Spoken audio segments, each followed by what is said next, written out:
Kembali lagi bersama gue di channel YouTube Rego. Kali ini gue akan membahas alur cerita novel Korea yaitu Swordmaster Ryo-Mason. Dan yang akan gue bahas kali ini adalah lanjutan dari part satunya.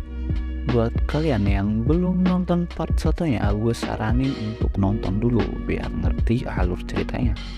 Gue ingetin ke kalian kalau ini jelas spoiler, jadi untuk kalian yang tidak mau terkena spoiler bisa langsung skip saja. Oke, langsung saja kita masuk ke alur ceritanya. Di akhir part 1 kemarin, Jin membuka portal dimensi dan keluarlah seekor burung phoenix. Casimir menatap burung phoenix Jin dengan kaget. Casimir merasakan panas yang membakar setiap kali phoenix api biru itu mengepakkan sayapnya. Dalam masyarakat penyihir, ada lebih dari 10.000 burung phoenix yang terdaftar, tapi hanya ada satu yang ditandai dengan api biru. Dan phoenix itulah yang dipanggil Jin saat ini, yang bernama Tess. Alisa mulai membuat sebuah aura yang mengelilingi tangannya dan bersiap memulai pertarungan dengan Jin. Alisa mulai bergerak cepat menuju Jin, namun Tess membuat sebuah api biru yang mengelilingi Jin agar Alisa tidak bisa mendekat. Karena Alisa tidak bisa mendekat, Tess menyerang Alisa dengan apinya untuk menghindari api Tess. Alisa melewati setiap serangan dan menempatkan dirinya dalam posisi bertahan. Alisa melompat ke udara menghindari api, dan Jin mengayunkan pedangnya ke Alisa. Alisa dengan cepat memutar tubuhnya, dan pedang Jin sedikit merobek baju Alisa. Ketika mendarat, Jin langsung menyerang Alisa dengan bilah angin di pedangnya. Alisa bergerak ke kiri menghindari bilah angin, dan Tess menyerang dengan apinya. Alisa dengan cepat memutar kepalanya dari samping. Jin mengayunkan pedangnya beberapa kali, membuat beberapa tebasan bulan sabit di udara. Dan dengan Tess menghembuskan nafasnya pada saat yang sama, sebuah serangan dari depan dan samping mendekati Alisa. Alisa memblokir nafas Tess dengan perisai aura dan kemudian menangkis serangan Jin. Nafas Tess menghantam Alisa, namun api Tess tidak bisa menembus perisai aura yang dibuat oleh Alisa. Tess tidak bisa melepaskan sesuatu yang lebih kuat karena kekuatan phoenix bergantung pada mana si pemanggil.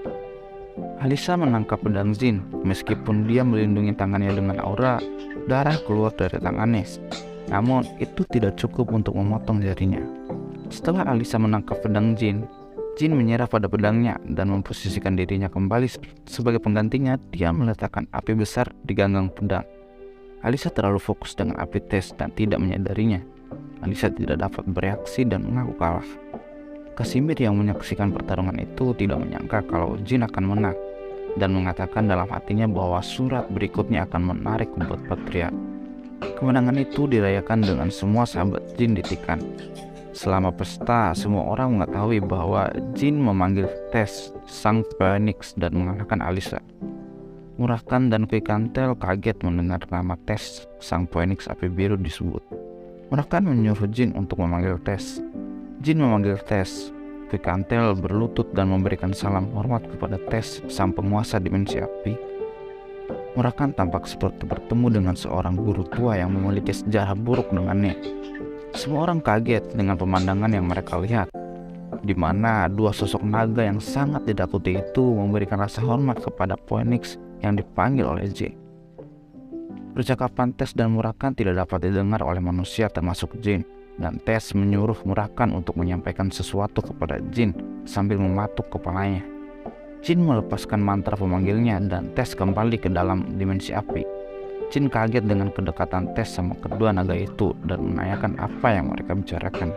Di sini Murakan menggelengkan kepalanya dan mulai menjelaskan tentang dimensi api, dan semua orang mendengarkan. Dimensi api adalah tempat yang bahkan sang dewa api Senu tidak dapat mengendalikan api yang ada di sana. Jadi singkatnya, dimensi api adalah tempat yang berada di luar kendali dewa. Di sini Murakan mengatakan bahwa Jin belum bisa mengeluarkan kekuatan penuh Tess karena Jin belum cukup kuat untuk melakukannya. Meski Jin tidak bisa mengeluarkan kekuatan penuh Tess, Jin puas dengan itu berdasarkan apa yang dia lihat di buku pelajaran. Dan bagian terbaiknya adalah api mereka tidak dapat dikendalikan oleh Dewa Senu. Perang skala penuh akan segera terjadi antara Runkandels dan Jipfels. Dan jika Jin bertarung melawan Keliar, kekuatan Tess akan sangat membantu. Tidak peduli tingkatannya, mantra api normal tidak akan pernah efektif melawan Keliar. kontraktor Zenu. Di sini Murakan menyampaikan apa yang dikatakan Tess kepada Jin. Tess tidak menyangka bahwa ia akan dipanggil untuk alasan kecil dan mengatakan kalau Jin adalah anak yang spesial dan menantikan kedatangan Jin ke dalam dimensi api. Murakan mengatakan kalau Jin mau ke dimensi api, dia harus mencapai bintang 10 dan bisa bernapas dengan nyaman di dalam api. Di sini pesta pun berakhir dan semuanya bubar, sedangkan Casimir lagi mempersiapkan diri untuk menulis surat baru. Tahun baru pun tiba, bertepat pada tanggal 1 Januari 1796. Di sini diperlihatkan Khan sedang menuju ke Laut Hitam untuk memberikan surat kepada Patriark. Di sini Khan telah sampai di tengah Laut Hitam dan memberikan suratnya kepada Patriark. Singkatnya, di sini Patriark telah membaca suratnya dan mengetahui semua yang telah dilakukan Jin. Jadi di sini Patriark sedikit kecewa dengan ilmu pedang Jin, karena dari sudut pandang Patriark, Jin lebih menguasai sihir dan energi spiritual ketimbang ilmu pedang yang dibanggakan oleh klan Run Kandel. Di sini Patriark menyuruh Khan untuk mengawasi putra Ron Hairan dari klan Hairan di Kekaisaran Vermont yang katanya akan menjadi Patriark selanjutnya. Jadi klan Hairan ini dulunya merupakan rival dari klan Run Kandel karena sama-sama menggunakan pedang dalam keahlian mereka. Namun ketika Chiron Run Kandel menjadi Genesis Knight, jarak antara mereka pun menjadi sangat jauh dan kebanyakan anak dari Ron Hairan tidak mampu melawan anak-anak Run Kandel.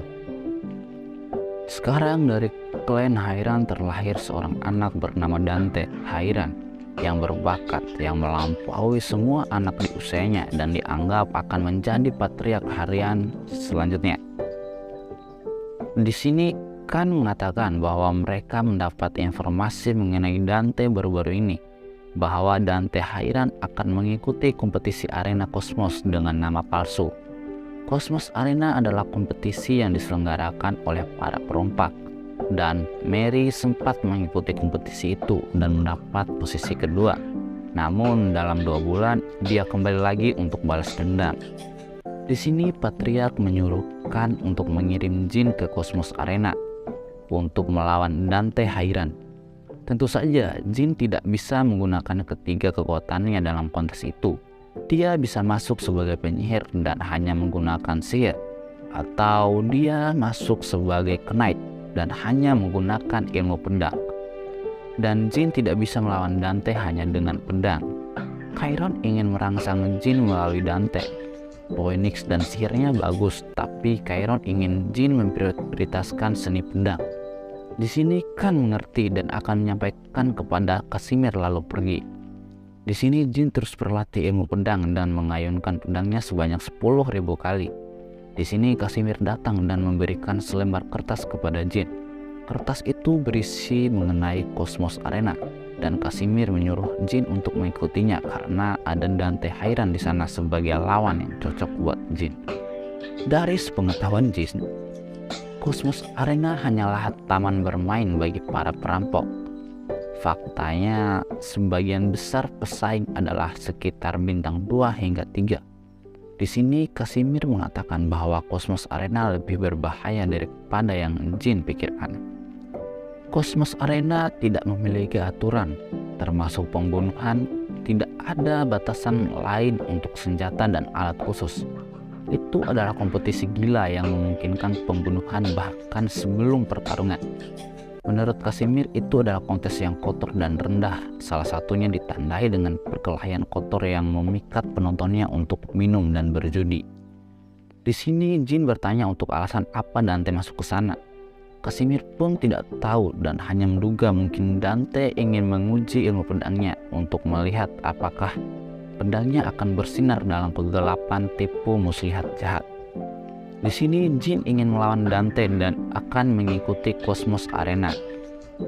Jadi di kehidupan Jin sebelumnya, Dante ini merupakan orang dengan ilmu pedang yang kuat. Bahkan Luna berada di belakang Dante.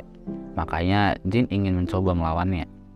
Di sini Jin sudah mengetahui bahwa setiap perkembangannya akan dilaporkan ke Patriark, dan Jin yakin yang menyuruhnya ke Kosmos Arena untuk melawan Dante Hairan adalah ayahnya.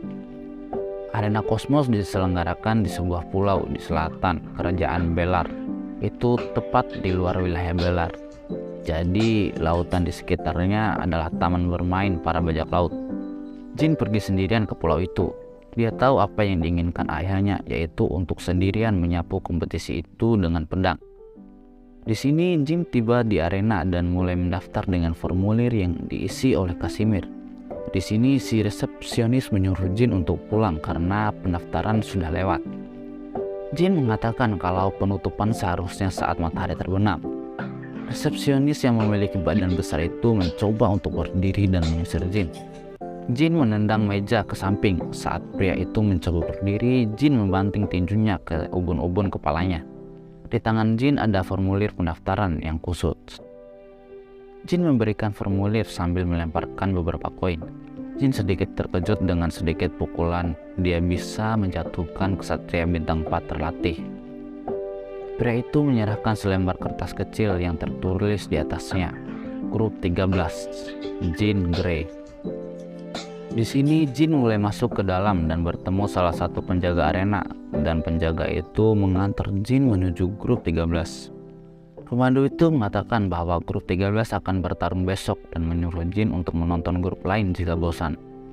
Pemandu berpikir bahwa Jin akan segera mati, namun itu bukan dengan nada mengejek.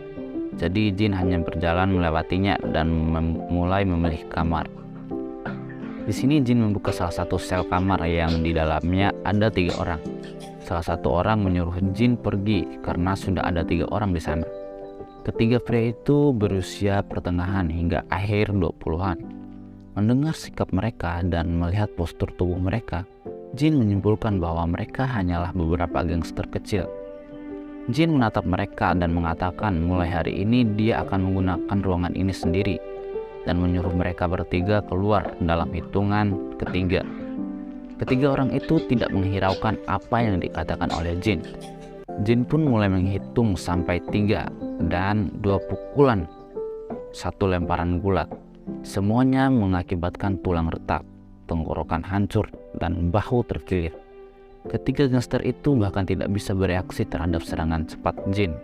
Jin meletakkan tangannya di pinggul dan ketiganya bergegas keluar ruangan tanpa sepatah kata pun. Di sini Jin yakin orang lain akan menyerangnya setelah melihat dia sendirian di kamar itu. Dan benar, tidak sampai 10 menit, 2 orang muncul. Mereka masuk dengan gagah berani. Jin memotong semua jari dan seluruh tangan mereka, dan itu akan menyampaikan pesan yang lebih baik kepada orang lain agar tidak mengganggu Jin. Jin mendengar suara pemandu di luar yang mengatakan akan ada pertarungan grup 1 dan 2. Sel-sel di lorong mulai terbuka satu persatu. Mereka semua menuju untuk menyaksikan pertarungan antara peserta di grup 1 dan 2. Pertarungan yang tersirat bahwa tidak ada yang boleh menyerang yang lain saat mereka pindah ke kursi penonton. Jadi Jin mencoba untuk bergabung dengan barisan yang sempit. Orang-orang yang melirik Jin dan berjalan melewatinya adalah bagian dari kelompok yang sama. Mereka berasumsi bahwa Jin adalah bintang 4 dan memiliki rencana untuk melenyapkannya. Di sini Jin mendengar salah satu penonton yang membicarakan rumor mengenai desas-desus bahwa pewaris sementara Run Kandel mengikuti Cosmos Arena dengan nama palsu. Jin tidak pernah berpikir untuk mendengar rumor semacam ini saat dia sampai ke bangku penonton. Jin diam-diam duduk di dekat 2 bangsawan itu dan mendengarkan percakapan mereka. Setiap grup terdiri dari 14 orang, dan karena ada hingga 13 grup, ada 182 pesaing yang mengikuti kontes ini. Tidak ada kompetisi pertarungan lain yang memiliki orang sebanyak ini. Pertarungan pertama pun dimulai dari grup 1 antara Mantis dari bajak laut Shark dan Palmik, seorang anak kecil yang kalau dilihat dengan mata kepala berusia 13-14 tahun. Jin pun sedikit kaget karena anak itu begitu kecil dan tidak yakin kalau itu Dante Hairan, karena yang Jin tahu Dante Hairan 3 tahun lebih tua darinya. Pertarungan pun dimulai, namun leher Mantis terpotong begitu cepat tanpa ada yang bisa melihatnya. Gerakannya sangat cepat sehingga Jin yang akan mencapai bintang 6 nyaris tidak melihat apa yang terjadi. Itu adalah tebasan bulan sabit. Dia langsung menutup celah di antara mereka, dan ketika dia hanya berjarak 5 langkah dari bajak laut itu, Dia menggunakan tebasan bulan sabit untuk memotong kepalanya. Di sini Jin berpikir bahwa di antara para petarung tidak ada orang lain selain Dante Hairan yang mampu melakukannya. Penonton terdiam. Mereka yang berbicara sampai semenit yang lalu sekarang kehilangan kata-kata. Cosmos mengumumkan pemenangnya, tetapi penonton tetap diam. Sementara semua orang masih terkejut. Seorang pria di kursi VIP di seberang kursi Jin berdiri dan mulai bertepuk tangan. Dan yang mengejutkan itu adalah seseorang yang sangat Jin kenali. Dia adalah Bradin Jeepfels. Bradin datang atas perintah para tetua Jeepfels karena penerus klan Hairan berkembang pesat. Mereka memerintahkan Bradin untuk datang dan melihat sendiri. Dan kedua bangsawan kerajaan Bellard di depan Jin mulai berbisik dengan pasti dan yakin kalau rumor tentang pewaris sementara Arun Kandel yang mengikuti kontes itu benar. Di sini Jin baru pertama kali melihat Dante Hairan yang tidak terlihat seperti umur 19 tahun. Di sini Jin melihat Dante lalu menatap Bradin. Bradin sadar dengan tatapan Jin dan melambaikan tangannya. Jin mengabaikan Bradin dan kembali melihat Dante. Di sini Dante menatap dan memelototi Bradin, beranggapan kalau Bradin sedang melambaikan tangannya kepada Dante. Karena sebelumnya Dante pernah bertemu Bradin di perjamuan Jeepfels. Dante pun membalas lambaian Bradin, dan Jin pun tertawa karena kesalahpahaman Dante dan menganggap mereka teman-teman yang lucu. Dante kembali berjalan menuju ruang tunggu, dan Cosmos melanjutkan pertempuran. Jin kemudian berpikir bisakah dia mengalahkannya sambil memperhatikan punggung Dante. Jin dengan cepat menyimpulkan bahwa pertarungan melawan Dante dapat dimenangkan. Jin bisa menggunakan sihir dan energi spiritual, tapi jika bertarung hanya dengan pedang, tidak ada kepastian karena tebasan bulan sabit, kelincahan, kekuatan, bahkan akurasi Dante semuanya luar biasa. Pertempuran kedua dimulai, tetapi itu tidak menarik perhatian Jin. Sebaliknya, Jin masih terbayang oleh Dante yang memenggal kepala mantis. Di sini Jin berpikir dia mungkin bisa menang jika dia mengumpulkan semua metode kemenangan sampai dia bertemu Dante nanti. Sementara Jin larut dalam keprihatinannya, di seberang arena Bradin tidak bisa menahan detak jantungnya saat dia duduk di kursi VIP dan bersyukur bisa melihat Jin dan Dante beradu pedang. Bradin sangat menantikan hal itu karena menganggap mereka berdua adalah rival terkuatnya di dunia. Ada 147 orang tersisa di arena. Dari 182 peserta, 35 sudah meninggal. Sekitar 10 dari mereka benar-benar mati karena pertempuran, dan 25 lainnya tewas saat pertempuran di sel sebelum pertarungan. Selama 3 hari, Jin tidak bisa tidur tiap malam dan terus terjaga karena waspada terhadap orang yang menyerangnya di malam hari. Di malam ketiga menjelang hari keempat, Dante menghampiri Jin di kamarnya. Di sini Jin kaget karena Dante mendatanginya. Dante masuk ke dalam kamar Jin dan berlutut dengan satu kaki memohon kepada Jin untuk membiarkannya tidur walau hanya 1 jam. Di sini Jin hanya bisa terkejut dan berpikir dalam beberapa aspek Dante lebih buruk dari Bradin. Setelah Dante tidur, ada para gangster yang berjalan menuju kamar Jin. Di sini Jin berpikir kalau kamar Dante sering diserang oleh para gangster, makanya Dante sampai kelelahan. Berbeda dengan kamar Jin yang gak pernah dimasukin siapapun. Di sini Jin berpikir membuat klan Hairan berhutang budi padanya bukan hal yang buruk, dan mulai menyelimuti pedangnya dengan aura dan bersiap untuk menyerang. Melihat bahwa mereka menyembunyikan keahlian mereka dengan buruk, Jin tahu bahwa mereka bukanlah pembunuh terlatih. Selain itu, napas mereka serak, yang berarti mereka sangat gugup. Mereka masih bisa menghadapi Dante yang kelelahan sampai mati. Jin bergerak seperti peluru ke arah pintu sel dan menebas para pembunuh di dekat dinding. Dia tidak ingin mengirim mereka kembali hanya dengan jari atau tangannya yang terputus. Seperti yang diperkirakan Jin, ada total 5 musuh, dan karena 1 baru saja meninggal, mereka sekarang tinggal 4. Di antara mereka tidak ada yang melihat bagaimana yang pertama mati. Setelah pertarungannya dengan Alisa, ilmu pedang Jin meningkat secara signifikan. Serangan keduanya tepat menembus jantung target. 3 lainnya berlari bersamaan, namun gerakan mereka kaku karena gugup. Jin dengan mudah menghindari setiap pedang yang berkilauan. Orang-orang di kamar yang berdekatan menjulurkan kepala untuk menonton tontonan itu, namun mereka segera kembali bersembunyi, takut akan dikaitkan dengan pertarungan. Saat Jin mencoba membersihkan para pembunuh lainnya, anak panah datang menghampiri Jin. Di sini Jin menghindari anak panah itu dan menggunakan mayat sebagai tameng untuk beberapa anak panah selanjutnya. Di sini Jin sangat marah karena mengetahui ada racun di ujung anak panah itu. Jin membuang mayat itu dan berlari ke arah para pemanah, melompat dari dinding ke dinding. Melihat Jin datang mendekat, beberapa dari mereka yang berniat membunuh Dante melarikan diri. Jin ingin mengejar mereka, namun keselamatan Dante lebih penting untuk membuat klan Hairan berhutang kepadanya. Di sini Jin tidak membutuhkan 10 detik untuk membunuh 3 dari 4 orang yang tidak melarikan diri.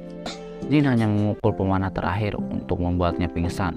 Setelah itu dia menyeret Sandra yang baru diperolehnya kembali ke kamarnya. Penonton yang menonton di kamar mereka bahkan tidak bersuara. Begitu dia kembali ke kamarnya, Jin menampar Sandra itu hingga bangun, sedangkan Dante masih tertidur lelap. Di sini Jin menanyakan kepada Sandra itu siapa mereka. Sandra itu menjelaskan mereka adalah bajak laut bawahan dari One Eight Joy, pemenang Cosmos Arena tahun lalu. Singkatnya, bajak laut itu berpikir kalau Dante adalah anak dari klan Runkandel dan berusaha menangkapnya sebagai Sandra.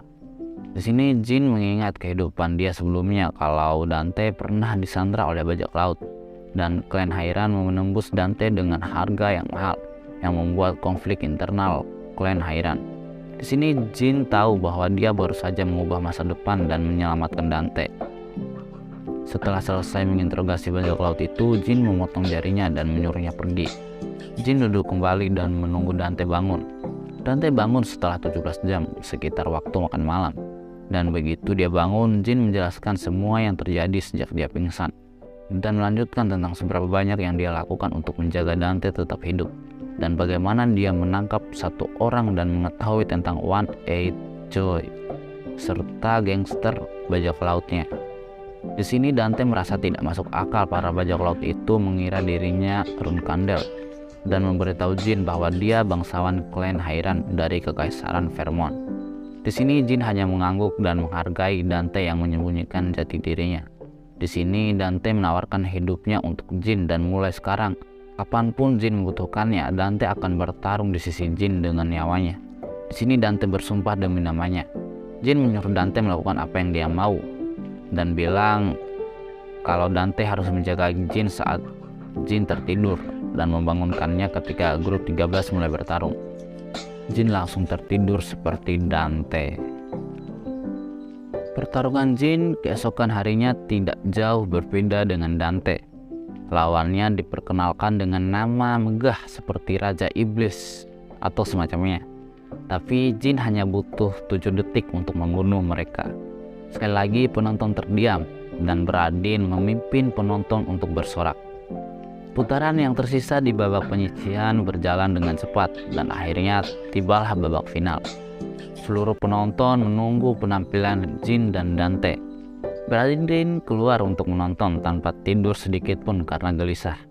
Di sini Bradin bertaruh kepada Jin sebesar 100.000 emas. Saat Dante memasuki arena, banyak yang berteriak sepuasnya untuknya. Dante lebih populer daripada Jin. Itu tidak bisa dihindari karena penonton mengira dia adalah seorang Runkandel. Saat Jin memasuki stadion, sorakan jauh lebih pelan. Sebaliknya, ada banyak orang yang berdoa untuk hasil yang diinginkan. Mereka adalah pecandu judi yang melihat pengganda judi 3 kali lipat dan membawa seluruh tabungan hidup mereka untuk digunakan bertaruh. Meskipun salah prediksi tentang Dante sebagai Runkandel, orang pasti berpikir bahwa dia akan mengalahkan Jin. Sampai saat ini Dante telah dengan bebas dan terampil menangani pedang dan tebasan bulan sabitnya, dan Jin tidak pernah melakukannya. Jadi orang-orang yang bertaruh pada Jin berdoa untuk menangani. Di sini Bradin berdiri dan berteriak untuk Jin. Penonton lain yang bertaruh pada Jin mulai berteriak juga.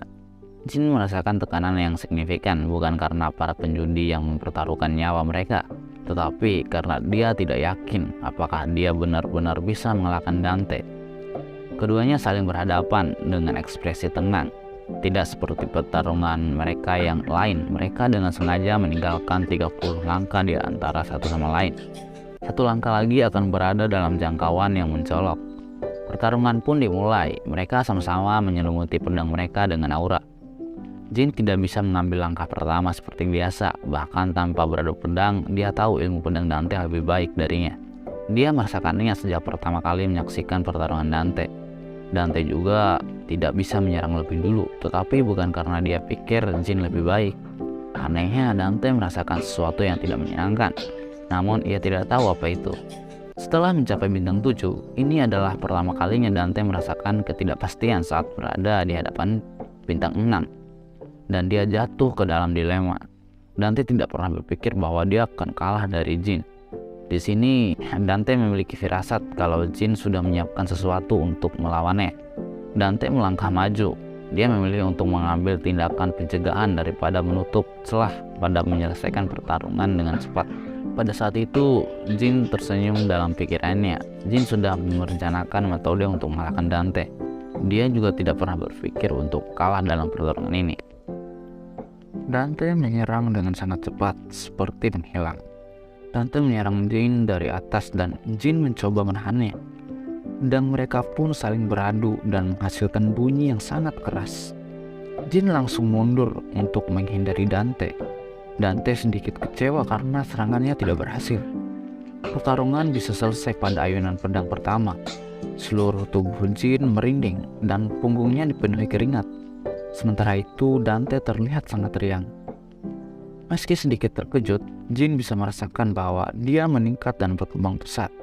Di sini, Jin bersiap untuk mengayunkan pedangnya, dan Dante menyelimuti pedangnya dengan aura yang lebih kuat. Dante berpikir jika dia tidak bisa mengalahkannya dengan kecepatan, dia akan mengalahkannya dengan kekuatan. Meskipun terus-terusan beradu pedang hingga beberapa kali, yang membuat penonton terkagum-kagum, Brady tidak menyadari tangannya yang berkeringat dan mengepalkan tinjunya.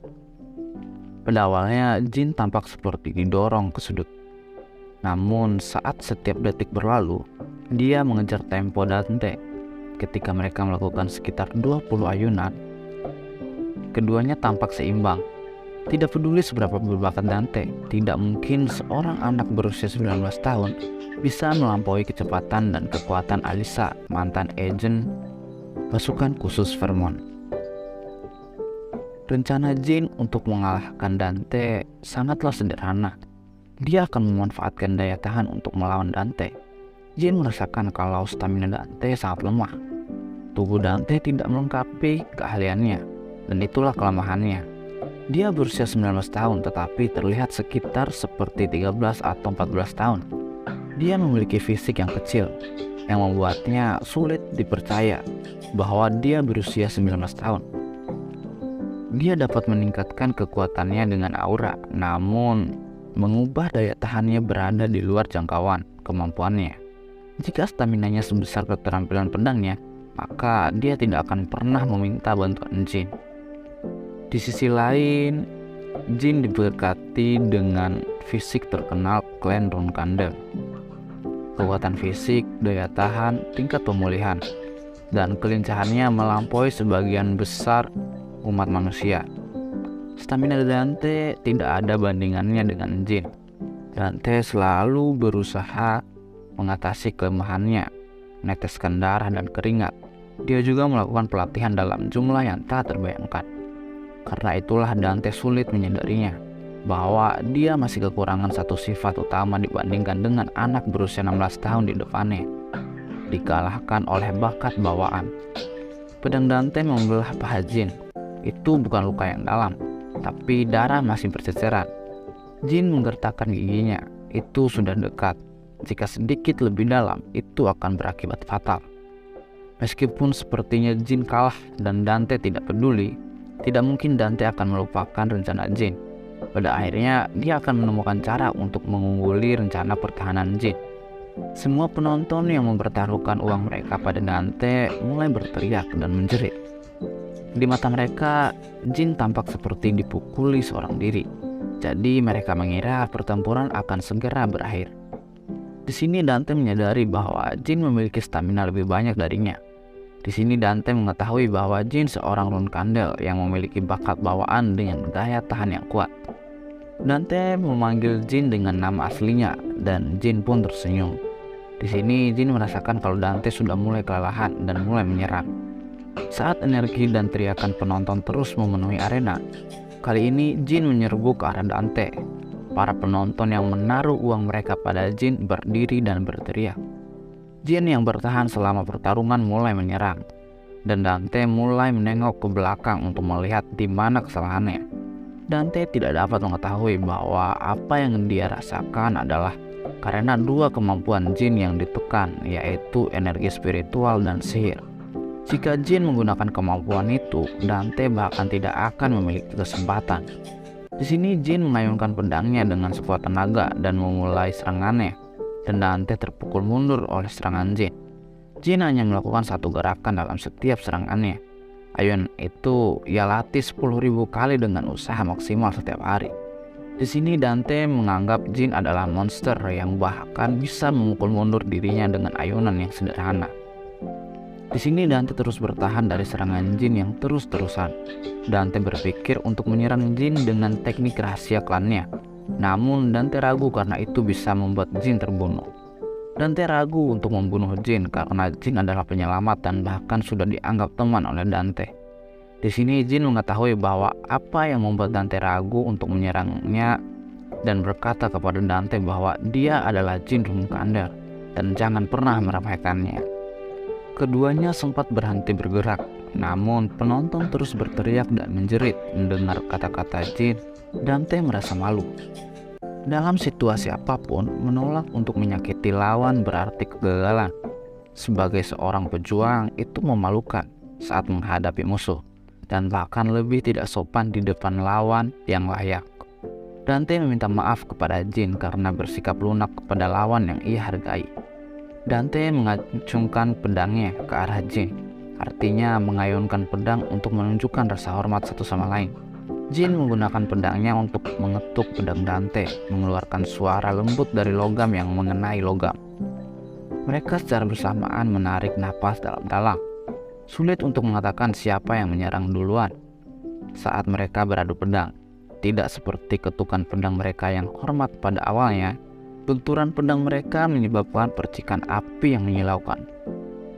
Seakan kelelahannya adalah sebuah kebohongan, Dante mengayunkan pedangnya lebih bersemangat dari sebelumnya. Jin juga menyalurkan sisa energinya dalam serangannya dengan teriakan. Pada saat dimana mereka seharusnya bersorak, kerumunan terdiam karena shock. Di mata mereka, kedua remaja yang bertarung itu tampak seperti raksasa, dan mereka tidak berani berkedip karena takut melewatkan momen pertarungan. Sudah 10 tahun sejak arena dibuka, tapi mereka tidak pernah mengalami momen seperti ini. Penonton yang awalnya datang untuk menyaksikan pembantaian yang kejam, kini diberkahi dengan tontonan mereka yang menyaksikan duel antara dua kesatria berbakat. Darah menetes dari bibir Jin. Dia terlalu sibuk menangkis serangan Dante untuk menyadari bahwa dia telah menggigit bibirnya. Perasaan Dante terhadap pedang adalah bakat yang diberikan dewa, tetapi kekuatan dan stamina-nya biasa-biasa saja. Dante merasakan bahwa setiap ayunan pedang Jin adalah keputusasaan, yang sama seperti yang Dante rasakan mengenai fisiknya. Di sini Dante bertanya-tanya kenapa Jin begitu putus asa padahal dia adalah keturunan rune kandel yang memiliki bakat bawaan fisik yang kuat, yang sangat diinginkan oleh semua ksatria. Di sini Dante berkata, tidak seharusnya Jin putus asa dengan semua yang dimilikinya. Dante terus mengayunkan pedangnya walaupun semua tulangnya mulai retak. Dia terus memaksakan diri. Di sini Jin sangat marah kepada Dante karena tidak mengeluarkan teknik rahasia klannya. Bukan tidak mau, tetapi stamina Dante sudah diambang batas. Di sini Jin mengayunkan serangan horizontal. Dante menangkis pukulan itu, tapi tubuhnya bergetar, nyaris menjaga keseimbangannya. Dante merasakan lebih banyak tulang yang patah di tubuhnya. Sebelum dia bisa menoleh dan melacak pergerakan Jin, Jin sudah melakukan serangan keduanya. Di sini Dante sudah kehilangan kesadaran sebelum serangan kedua Jin, sehingga Jin membelokkan serangan keduanya. Dante pun jatuh ke lantai. Jin berdoa agar Dante tidak mati, namun dia yakin Dante telah meninggal. Tetapi dia merasa sedikit takut untuk memeriksanya. Jin duduk di tanah di samping tubuh Dante dan memeriksa denyut nadinya. Jin tidak bisa merasakan apa-apa. Di sini Bradin Ziegfeld turun ke arena dan menyiapkan mantra penyembuhan untuk Dante. Bradin telah merapalkan 3 mantra penyembuhan secara berturut-turut. Ekspresi Bradin tidak terlihat bagus saat dia merapal mantra. Bahkan belum 10 detik berlalu, namun seluruh tubuhnya bermandikan keringat. Jin bertanya-tanya berapa banyak mana yang Bradin salurkan. Meski Bradin menggunakan mantra yang bisa menyembuhkan luka fatal secara instan, mata Dante tidak terbuka. Ini bukanlah sesuatu yang bisa disembuhkan dengan sihir.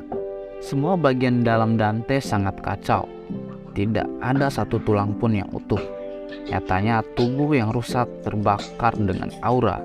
Bahkan Holy King Michelan tidak bisa menghidupkannya kembali dengan keajaiban. Di sini Bradin mengeluarkan semacam batu permata. Sekilas itu adalah rubi bulat, namun setelah dilihat lebih dekat, warna merahnya jauh lebih dalam, seolah-olah itu adalah darah yang membeku. Jin bertanya apa itu karena rasanya dia pernah melihatnya di buku pelajaran. Dante meminta Jin untuk menjadikan ini rahasia mereka bertiga dan memberitahu Jin kalau itu adalah Numerous. Numerous adalah artefak yang sebelum menghilang ada 8 tetes air mata dan 100 tetes darah. Air mata Numerous adalah item yang bisa membangkitkan orang mati. Di sisi lain, membangkitkan orang mati tidak mudah dilakukan dengan darah Numerous. Namun, itu bisa menyembuhkan cedera atau penyakit apapun dengan mudah. Sejauh ini 70 tetes darah telah digunakan dan sisanya masih menghilang. Itu adalah artefak yang paling banyak dicari pada awalnya, tetapi karena semakin langka, keberadaannya semakin menjadi mitos. Dan salah satu benda mistis itu bersinar di depan mata Jin. Meskipun darah Numerous adalah tingkat yang lebih rendah dari air mata Numerous, itu tidak dapat direplikasi dimanapun. Ron Canels dan Ziegfeld masih mencari keberadaan sisa artefak itu. Dan Ziegfeld memiliki salah satunya. Bahkan bukan Patriarch yang memilikinya. Itu ada di tangan Bradin yang keluar untuk melakukan perjalanan. Jin tidak bisa mengerti. Jin tidak bisa bertanya mengapa Bradin akan menggunakan artefak itu pada Dante. Dari segi rasional, tindakan Bradin tidak masuk akal. Meskipun klan Hairan lebih kecil dari klan Ziegfeld, mereka masih bersaing satu sama lain, dan Dante adalah calon penerus klan Hairan. Saat ini kematian Dante adalah skenario terbaik bagi Bradin. Namun, Jin juga merasakan hal yang sama. Meskipun kematian Dante bermanfaat bagi Run Kandel, namun Jin tidak mau Dante mati. Di sini Bradin berkata bahwa dia tidak perlu menjelaskan kepada Jin kenapa dia menolong Dante, karena Jin pasti sudah mengetahui jawabannya. Jin tidak pernah berpikir bahwa Bradin akan sangat tidak terduga melakukan bantuan besar-besaran untuk orang lain yang tidak berbeda dengan musuh. Dia bukan karakter yang mudah dinilai. Dante bernapas dengan suara serak, seolah dia keluar dari air. Dia melihat tubuhnya sendiri dengan takjub. Dia tahu bahwa dia telah selamat dari ambang kematian.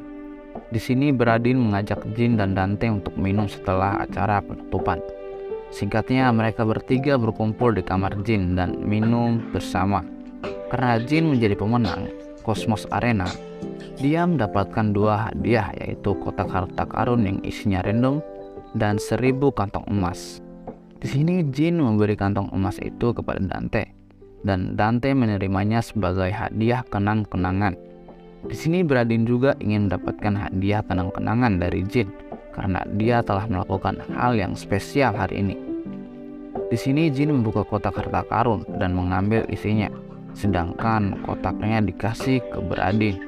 Dan lucunya si Bradin pun senang dikasih kotak sama Jin.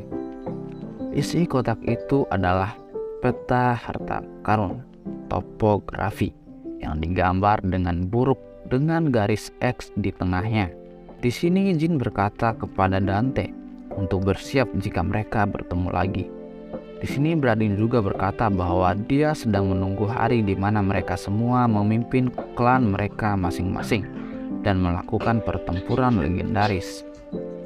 Mata Dante dan Bradin berkilauan dengan semangat juang, meskipun mereka sedang duduk melingkar dengan gelas anggur di tengah saat ini. Mereka harus saling bertarung satu hari nanti. Musuh jadi teman, teman jadi musuh. Begitulah hubungan mereka saat ini. Oke, untuk part kali ini gue udahin sampai di sini saja. Dan di part selanjutnya kita akan lanjut membahas tentang 3 sekawan yang idiot ini. Jadi untuk kalian yang belum subscribe, langsung subscribe ya guys, karena subscribe itu gratis. Dan jangan lupa nyalakan tanda loncengnya agar kalian dapat notif di setiap video terbaru gue. Oke, see you and goodbye.